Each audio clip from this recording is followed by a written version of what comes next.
Saudi ജയിലിൽ കഴിയുന്ന റഹീമിന്റെ മോചനത്തിനായി കാത്തിരിക്കുകയാണ് കുടുംബം. മകനുമായി ഏറെ സംസാരിച്ചെന്നും മടങ്ങിവരാൻ കഴിയുമെന്ന പ്രതീക്ഷയിലാണ് കഴിയുന്നതെന്നും റഹീമിന്റെ ഉമ്മ പറഞ്ഞു. സൗദിയിൽ മകനെ കണ്ട ശേഷം ഇന്നാണ് കുടുംബം കോഴിക്കോട് തിരിച്ചെത്തിയത്. 18 വർഷമായി സൗദി ജയിലിൽ കഴിയുന്ന മകൻ റഹീമിന്റെ മോചന ഉത്തരവ് ഇന്നുണ്ടാകുമെന്ന പ്രതീക്ഷയിലാണ് കുടുംബം.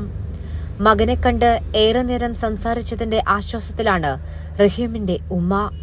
മകൻ മടങ്ങിവരാൻ പണം സമാഹരിച്ച ജനതയോട് എങ്ങനെ നന്ദി പറയണമെന്ന് കുടുംബത്തിനറിയില്ല.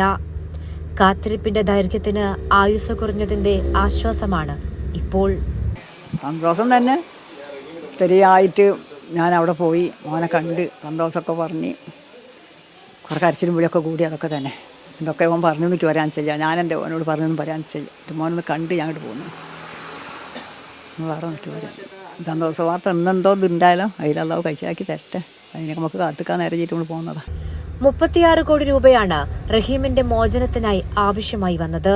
47 കോടി രൂപ ലഭിച്ചതായും ഇനി പണം നൽകരുതെന്ന് ആവശ്യപ്പെട്ടിട്ടുണ്ടെന്നും കുടുംബം പറയുന്നു.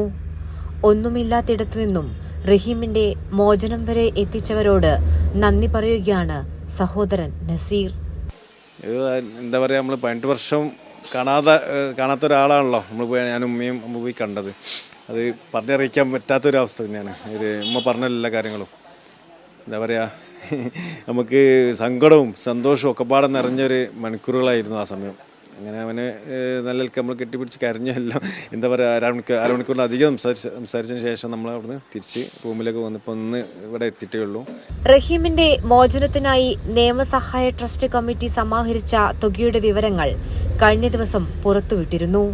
ഇനി മോചനത്തിനായി മാത്രം കാത്തിരിക്കുകയാണ് ഒരു കുടുംബവും ഒപ്പം നാടും. കൈരളി ന്യൂസ്, കോഴിക്കോട്.